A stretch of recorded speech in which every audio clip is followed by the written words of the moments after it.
Alright, I'm doing this review because I feel like I kind of have to because I already saw the movie. I'm going to do a review of Ride Along 2 starring Kevin Hart and Ice Cube.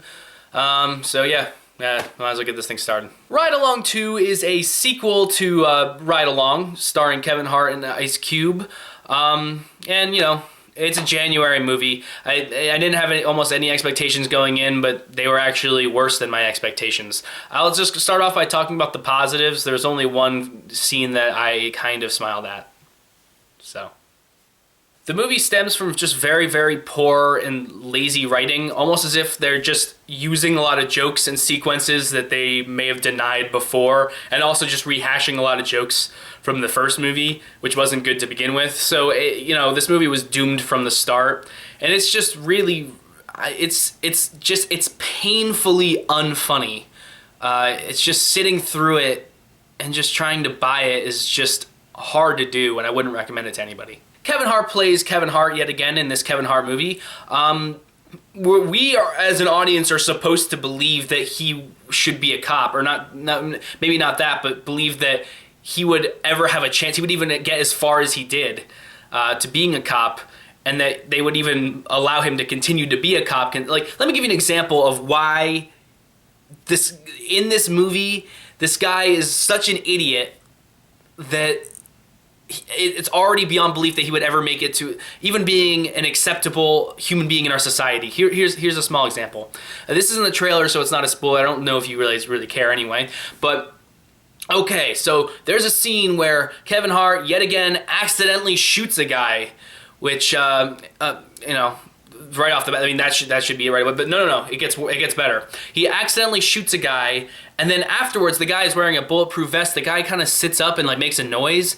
And then Kevin Hart's character is so delusional that he has to be physically held back by Ice Cube to keep him from shooting the guy again because he believes that the guy is a zombie.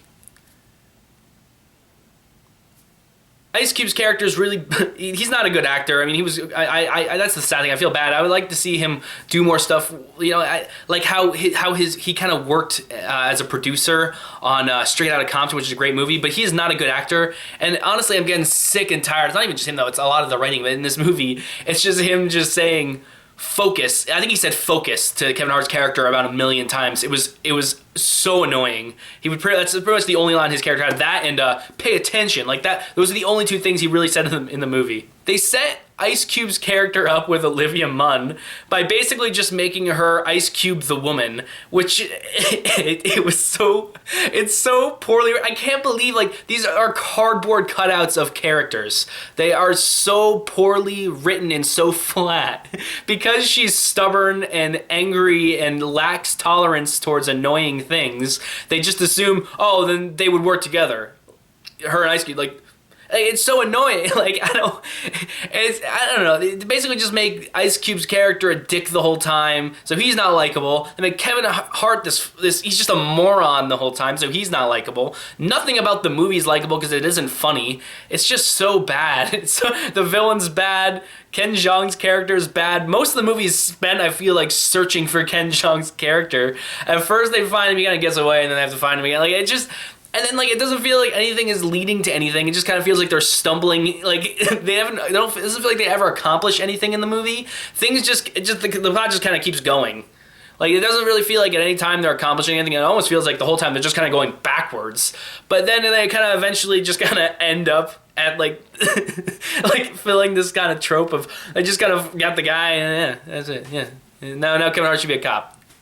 Or a detective, I mean. Ride Along 2, I give a 2 out of 10. Really not much else to be said. I mean, I think I pretty much covered the whole thing. Don't watch it. It's really bad. It's not funny. Characters are bad. There's no redeeming factors of this movie except for one scene that I thought was actually kind of, like, well written, and I just thought it kind of was reminiscent of kind of like that Kevin Hart stand-up. You're not going to be able to decipher what it is by me saying it, but maybe when you see it, you'll kind of smile and be, oh yeah, that's kind of like, that was a kind of clever setup. But yeah, it's terrible. Don't watch it. There's really no reason to watch it. Thank you guys very much for watching Razzle. This is Ryan here. Finally, we're almost out of January. I can't wait to get out of January. Sorry we haven't done a lot of reviews and stuff. January, kind of like how we did in September, we're kind of taking a short break and we're going to get back into it. February, we have a lot of really cool movies coming out. Hail Caesar, Deadpool, there's just a whole lot of movies. And then we're going to jump into March, and it's gonna, before we know it, it's going to be summer movie season. So thank you very much for watching, guys. Have a good one.